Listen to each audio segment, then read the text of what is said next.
everybody. So now we're at chapter 3 of 1984. Winston was dreaming of his mother. He must, he thought, have been 10 or 11 years old when his mother had disappeared.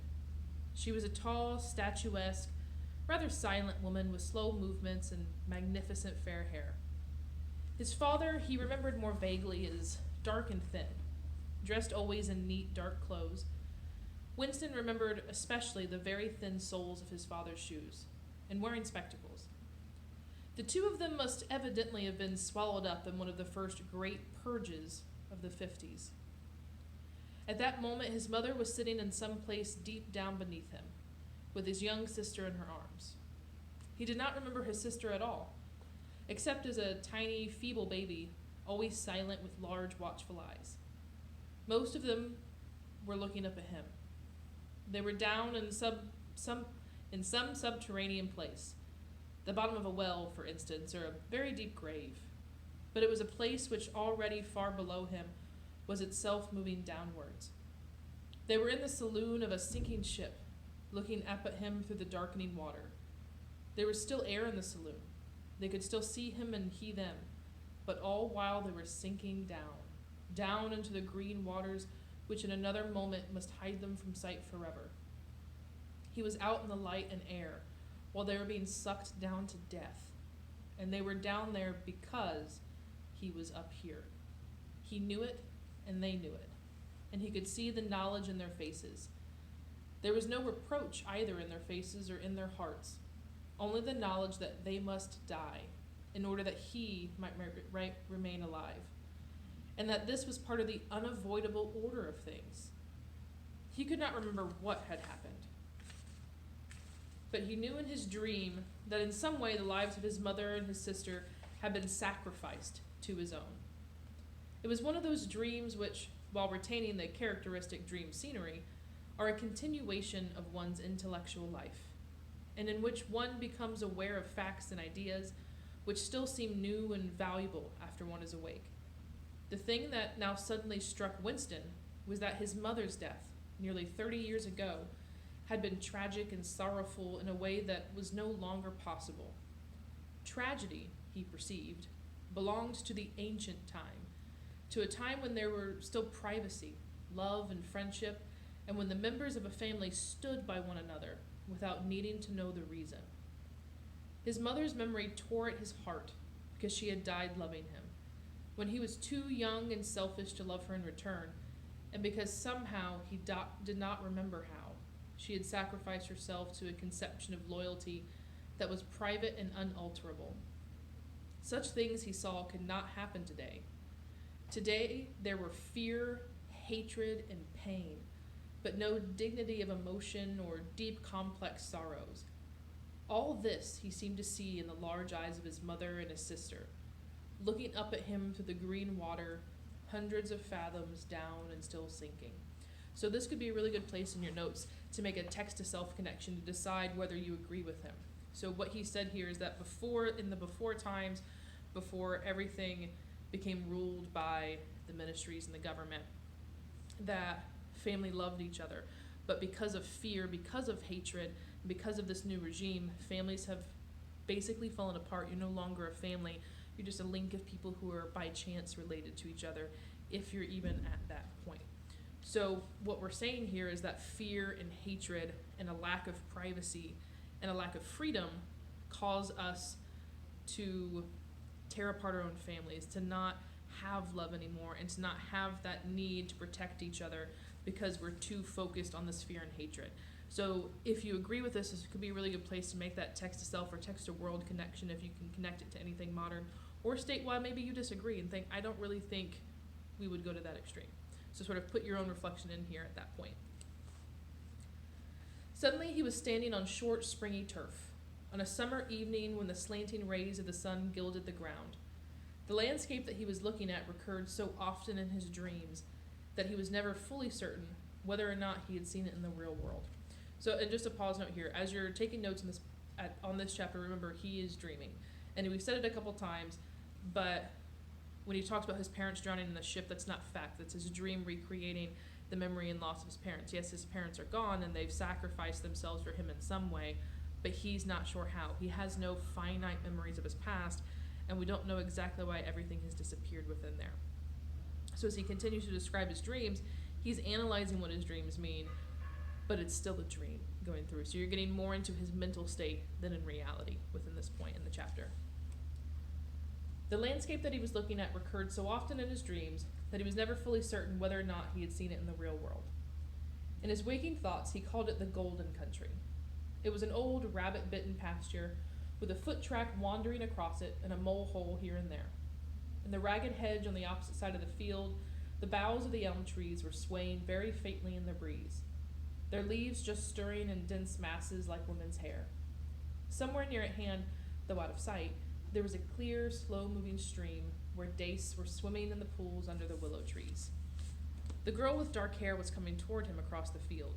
With what seemed a single movement, she tore off her clothes and flung them disdainfully aside.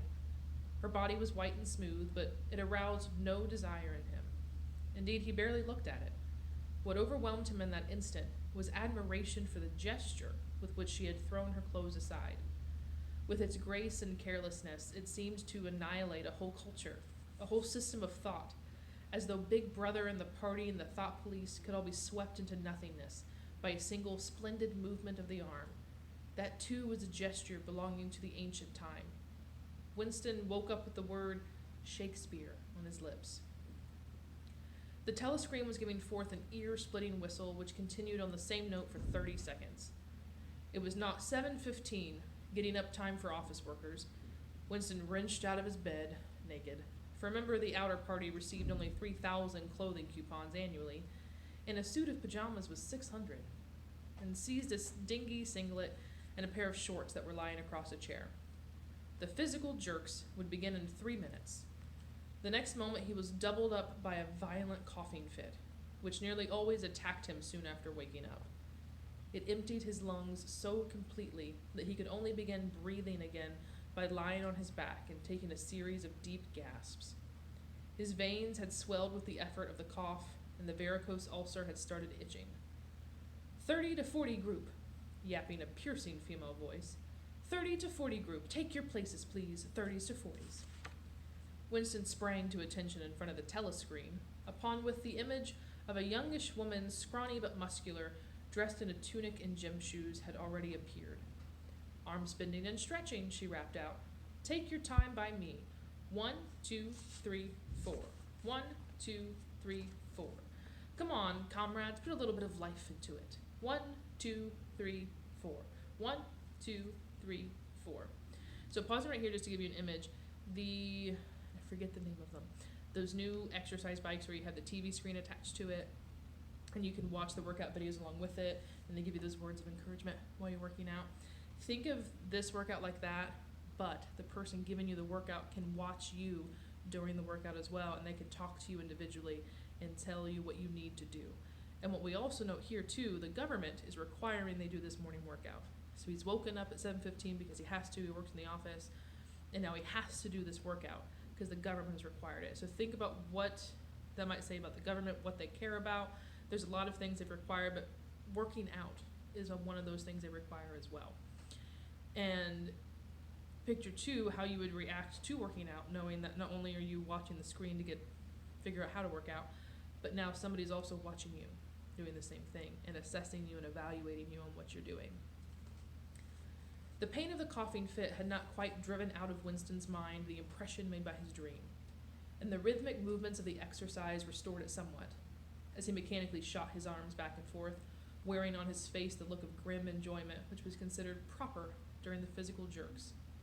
He was struggling to think his way backward into the dim period of his early childhood. It was extraordinarily difficult. Beyond the late 50s, everything faded. When there were no external records that you could refer to, even the outline of your own life lost its sharpness. You remembered huge events which had quite probably not happened. You remembered the details of incidents without being able to recapture their atmosphere. And there were long blank periods to which you could assign nothing. Everything had been different then. Even the names of the countries and their shapes on the map had been different. Airstrip 1, for instance, had not been so called in those days. It had been called England or Britain, though London, he felt fairly certain, had always been called London. Winston could not definitely remember a time when his country had not been at war, but it was evident that there had been a fairly long interval of peace during his childhood, because one of his early memories was of an air raid, which appeared to take everyone by surprise. Perhaps it was the time when the atomic bomb had fallen on Colchester. He did not remember the raid itself, but he did remember his father's hand clutching his own as they hurried down into some deep place in the earth, round and round a spiral staircase which rang under his feet, and which finally so wearied his legs that he began whimpering, and they had to stop and rest. His mother, in her slow, dreamy way, was following a long way behind them. She was carrying his baby sister, or perhaps it was one of the blankets that she was carrying. He wasn't certain whether his sister had been born then. Finally, they had emerged into a noisy, crowded place, which he had realized to be a tube station. There were people sitting all over the stone-flagged floor, and other people packed tightly together were sitting on metal bunks, one above the other. Winston and his mother and father found themselves a place on the floor, and near them an old man and an old woman were sitting side by side on a bunk. The old man had on a decent dark suit and a black cloth cap, pushed back from very white hair. His face was scarlet and his eyes were blue and full of tears. He reeked of gin. It seemed to breathe out of his skin in place of sweat, and one could have fancied that the tears welling from his eyes were pure gin. But though slightly drunk, he was also suffering under some grief that was genuine and unbearable. In his childish way, Winston grasped that some terrible thing, something that was beyond forgiveness and could never be remedied, had just happened. It also seemed to him that he knew what it was. Someone whom the old man loved. Little granddaughter, perhaps, had been killed. Every few minutes the old man kept repeating, "We didn't ought to have trusted him. I said so. Ma, didn't I? That's what come of trusting him. I said so all along. He didn't ought to have trusted the buggers." But which buggers they did not to have trusted, Winston could not now remember. Since about that time, war had been literally continuous, though, strictly speaking, it had not always been the same war. For several months during his childhood there had been confused street fighting in London itself, some of which he remembered vividly. But to trace out the history of the whole period, to say who was fighting whom at any given moment, would have been utterly impossible, since no written record and no spoken word ever made mention of any other alignment than the existing one. At this moment, for example, in 1984, if it was 1984, Oceania was at war with Eurasia, in an alliance with Eastasia. In no public or private utterance was it ever admitted that the three powers had at any time been grouped along different lines. Actually, as Winston well knew, it was only 4 years since Oceania had been at war with Eastasia and in alliance with Eurasia. But that was merely a piece of figurative knowledge which he happened to possess because his memory was not satisfactorily under control. Officially, the change of partners had never happened. Oceania was at war with Eurasia, therefore Oceania had always been at war with Eurasia. The enemy of the moment always represented absolute evil, and it followed that any past or future agreement with him was impossible. The frightening thing, he reflected for the 10,000th time as he forced his shoulders painfully backwards. With hands on hips, they were gyrating their bodies from the waist, an exercise that was supposed to be good for back muscles. The frightening thing was that it might be all true. If the party could thrust its hands into the past and say of this or that event, "It never happened," that surely was more terrifying than mere torture and death. The party said that Oceania had never been in alliance with Eurasia. He, Winston Smith, knew that Oceania had been in alliance with Eurasia as short a time as 4 years ago. But where did that knowledge exist? Only in his consciousness, which in any case must soon be annihilated. And if all others accepted the lie which the party imposed, if all records told the same tale, then the lie passed into history and became truth. Who controls the past, ran the party slogan, controls the future. Who controls the present controls the past. And yet the past, though of its nature alterable, never had been altered. Whatever was true now was true from everlasting to everlasting. It was quite simple. All that was needed was an unending series of victories over your own reality. Reality control, they called it in Newspeak. Doublethink.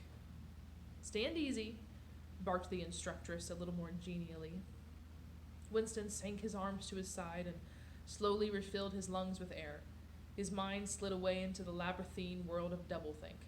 To know and not to know, to be conscious of a complete truthfulness while telling carefully constructed lies, to hold simultaneously two opinions which canceled out, knowing them to be contradictory and believing in both of them, to use logic against logic, to repudiate morality while laying claim to it, to believe that democracy was impossible and that the party was the guardian of democracy, to forget whatever it was necessary to forget, and to draw it back into memory again at the moment when it was needed, and then promptly to forget it again, and above all to apply the same process to the process itself. That was the ultimate subtlety. Consciously to induce unconsciousness, and then once again to become unconscious of the act of hypnosis you had just performed. Even to understand the word doublethink involved the use of doublethink. The instructress had called them to attention again. And now let's see which one of us can touch our toes, she said enthusiastically. Right over from the hips, please, comrades. 1, 2. 1, 2. Winston loathed this exercise, which sent shooting pains all the way from his heels to his buttocks, and often ended by bringing on another coughing fit. The half-pleasant quality went out with his meditations. The past, he reflected, had not merely been altered. It had been actually destroyed. For how could you establish even the most obvious fact when there were no existed records outside your own memory? He tried to remember in what year he had first heard mention of Big Brother.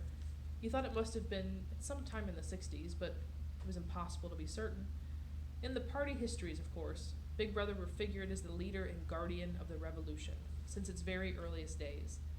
His exploits had been gradually pushed backwards in time until already they extended into the fabulous world of the 40s and the 30s, when the capitalists in their strange, cylindrical hats still rode through the streets of London in great gleaming motor cars or horse carriages with glass slides.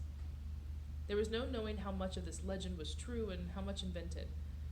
Winston could not even remember at what date the party itself had come into existence. He did not believe he had ever heard the word Ingsoc before 1960. But it was possible that in its old-speak form, English socialism, that is to say, it had been current earlier. Everything melted into mist. Sometimes, indeed, you could put your finger on a definite lie. It was not true, for example, as was claimed in the party history books, that the party had invented airplanes. He remembered airplanes since his earliest childhood. But you could prove nothing. There was never any evidence. Just once in his whole life, he had held in his hands unmistakable documentary proof of the falsification of a historical fact. And on that occasion, Smith! Screamed with a shrewish voice from the telescreen. 6079, Smith W. Yes, you. Bend lower, please. You can do better than that. You're not trying. Lower, please. That's better, comrade. Now stand at ease, the whole squad, and watch me. A sudden hot sweat had broken out all over Winston's body. His face remained completely inscrutable. Never show dismay, never show resentment. A single flicker of the eyes could give you away. He stood watching while the instructress raised her arms above her head and, one could not say gracefully, but with remarkable neatness and efficiency, bent over and tucked the first joint of her fingers under her toes. There, comrades, that's how I want to see you doing it. Watch me again. I'm 39 and I've had 4 children. Now look. She bent over again. You see, my knees aren't bent. You can all do it if you want to, she added as she straightened herself up. Anyone under 45 is perfectly capable of touching his toes. We don't all have the privilege of fighting in the front line, but at least we can all keep fit. Remember our boys on the Malabar front, and the sailors in the floating fortress.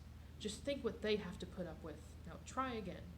That's better, comrade, that's much better, she added encouragingly as Winston, with a violent lunge, succeeded in touching his toes with knees unbent, for the first time in several years.